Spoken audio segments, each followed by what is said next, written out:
জনগণ পার্টির নিবন্ধন সনদ হস্তান্তরে গড়িমসি ও স্বেচ্ছাচারিতার প্রতিবাদে মশাল মিছিল করেছে দলটির নেতাকর্মীরা। বৃহস্পতিবার সন্ধ্যায় পুরানা পল্টনের বাক্স কালভার্ট রোডে অবস্থিত দলটির কেন্দ্রীয় কার্যালয় থেকে মশাল মিছিল শুরু হয়ে শেষ হয় পুরানা পল্টন মোড়ে গিয়ে।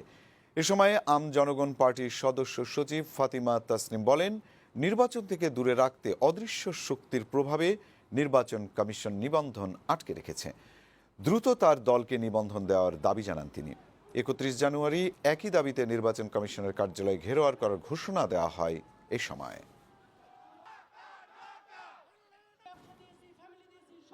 ফটোকপির দোকানে যারা রাজনৈতিক দলের